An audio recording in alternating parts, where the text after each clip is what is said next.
What is happening, sports fans? It's your main man, Matt, from the DFS 5-pack. I am rocking it solo. It is Wednesday, January 12th. We got some NBA to talk over. 9 games tonight. I just dropped the members-only video. DFS Patriot joined me. It was about a 40-minute video. If you want access to it, if you want to check it out, go check out the DFS 5-pack. We'd love to have you sign up and get some more content, more videos, more write-ups, all that jazz. So, yeah, trying to keep up a nice little streak we got going. It's been a nice start to the week as far as NBA goes. I made 2 lineups last night.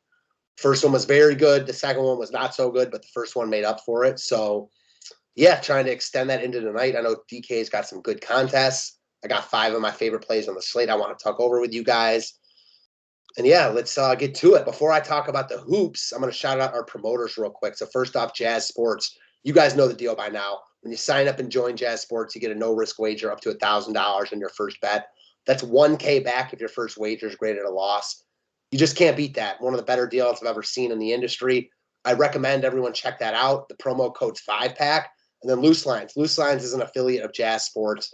They offer really good lines and odds over there. A ton of reduced juice and other really good perks.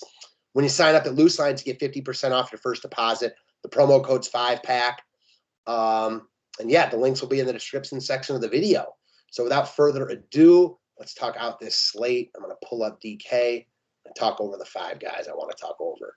So first things first, the actual only guy I wrote up as a hard lock recommend yesterday in all formats was Spencer Dinwiddie. With no Beal on the court at 6K, you just play him and move on. I don't care how owned he is. He was 90% owned in my big GPP last night. That's 10% of the people that didn't have him. And I expect a similar situation tonight. You just play him and move on.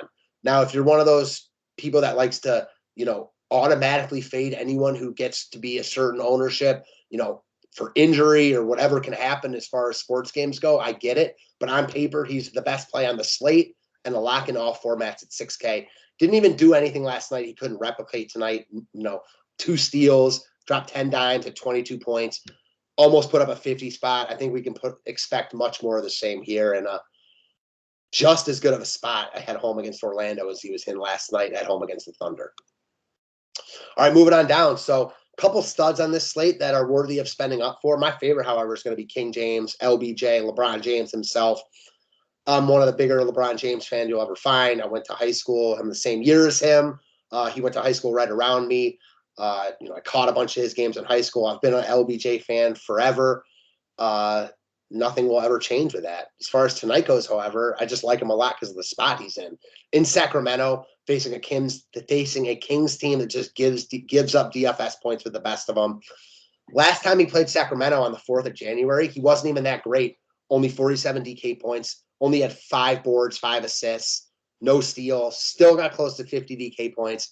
I expect a vintage LBJ performance here. I'm thinking he goes for 60 plus in a game that, whether it's competitive or not, if it's not competitive, it's probably because LBJ, went off. And really, who are the Lakers blowing out these days? So I like LeBron a ton at 10-7. If you like Embiid more, certainly there's other studs to go to on this slate. But for my money, give me all the King James. All right, a couple centers I want to talk about also. So first off, Hassan Whiteside. Finally saw him do Hassan Whiteside things last time out. Wasn't as popular as he had been at 3,500, but still got a lot of love at 5,200 because he was just too cheap. 10x'd his price. Now he's up to 6,200 and he's still too cheap. I know there might be some sticker shock here, but we've read this book before with Whiteside. We know who he is. When he's a starting center in this league, he's been 8, 9K plus. At 6,200, it's just way too cheap for his upside. He's a guy that, picks up DFS points in droves, rebounds and block shots and gets steals and gets putbacks. He's the prototypical center that walks into DFS points. And facing a big Cleveland front court, he's going to play a bunch of minutes here. And at 6,200, he still looks like one of the best value plays on the slate. All right, last but not least, another center I wanted to talk over. This one's a little bit more risky. Not sure exactly what they plan to do with Lopez tonight, but if he's starting at 4K, one of my favorite plays on the slate. No Bo Bamba and no Wendell Carter. And Lopez is a guy we were using with some success, in December when those guys were out. I think we can go right back here tonight. Showed big upside, playing big minutes at this price point. His price has now plateaued a little bit, even though he's been out. He was like in the mid fours. Now he's back down to 4 even.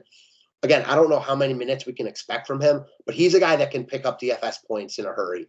At 4K, if he plays 25 minutes, I think we can reasonably expect 25 here with upside for 30 plus. And if he plays 30 plus minutes, obviously we can get much more. So again, Sideshow Bob, aka Robin Lopez, ton to like about him here at 4K if he's starting. Got to throw that caveat in there. That's what I got for you guys. Hopefully you enjoyed it. As I mentioned earlier, if you want more content, more videos, more me, more all of us over here, go check out the DFS 5 pack. We'd love to have you. And until tomorrow, we'll see you then.